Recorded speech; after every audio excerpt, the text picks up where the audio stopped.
ആലപ്പുഴ മധുര സംസ്ഥാന പാതയിൽ പഴയരിക്കണ്ടത്ത് വാഹന കാൽനടയാത്ര ദുരിതമാകുന്നു. ഒരു വർഷം മുൻപ് 3 കോടി രൂപ മുതൽ മുടക്കി നിർമ്മിച്ച റോഡിന്റെ 5 കിലോമീറ്റർ ദൂരമാണ് പൊട്ടിപ്പൊളിഞ്ഞ് വൻ ഗർത്തങ്ങൾ രൂപപ്പെട്ട് ദുഷ്കരമായിരിക്കുന്നത്. ആലപ്പുഴ മധുര സംസ്ഥാന പാതയുടെ ഭാഗമായ തള്ളക്കാനം മുതൽ പഴയരിക്കണ്ടം വരെ 5 കിലോമീറ്റർ ദൂരം 3 കോടി രൂപയ്ക്കാണ് നിർമ്മാണം പൂർത്തിയാക്കിയത്. എന്നാൽ നിർമ്മാണം പൂർത്തിയാക്കി ഒരു വർഷം പിന്നിടുമ്പോൾ റോഡിൽ വൻ ഗർത്തങ്ങൾ രൂപപ്പെട്ട് വാഹനയാത്ര ദുരിതമായിരിക്കുകയാണ്. റോഡ് നിർമ്മാണ സമയത്ത് തന്നെ അശാസ്ത്രീയ നിർമ്മാണമെന്നാരോപിച്ച് പൊതുപ്രവർത്തകർ രംഗത്തെത്തിയിരുന്നു. 5 വർഷം ഗ്യാരണ്ടിയോടുകൂടി നിർമ്മിച്ച റോഡ് ഒരു വർഷം കഴിഞ്ഞപ്പോൾ പൊട്ടിപ്പൊളിഞ്ഞത് നിർമ്മാണത്തിലെ അപാകതയാണെന്ന് നാട്ടുകാരുടെ ആരോപണം.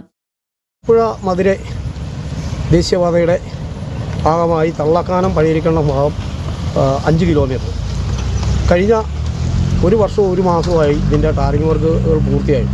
അതിനിടയ്ക്ക് ഈ മേഖലയിൽ ആകമാനം റോഡിൽ കുഴികളുണ്ടായിട്ട് കാൽനട യാത്രയ്ക്ക് പോലും പറ്റാത്ത സ്ഥിതി. ഇരുചക്ര വാഹനങ്ങൾ മിക്കവാറും വന്ന് കുഴിയിൽ ചാടി നാട്ടുകാർ ഓടിക്കൂടേണ്ട സ്ഥിതിയും മുടിനാരിഴയ്ക്കാണ് ആളുകളുടെ ജീവൻ രക്ഷപ്പെട്ട സാഹചര്യമുള്ളത്.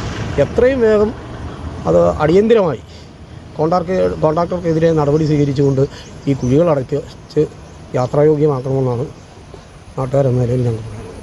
ദിനംപ്രതി 100 കണക്കിന് വാഹനങ്ങൾ കടന്നുപോകുന്ന റോഡിൽ വാഹനയാത്ര ദുരിതമായിട്ടും കരാറുകാരൻ റോഡ് മെയിൻ്റെനൻസ് നടത്താത്തത് പ്രതിഷേധത്തിന് കാരണമാകുന്നു. റോഡ് നിർമ്മിച്ച കരാറുകാരനെതിരെ നടപടി സ്വീകരിക്കണമെന്നും അടിയന്തരമായി റോഡ് അറ്റകുറ്റപ്പണി നടത്തി വാഹനയാത്രികർക്ക് സുരക്ഷയൊരുക്കണമെന്നാണ് നാട്ടുകാരുടെ ആവശ്യം. News bureau, Idukki.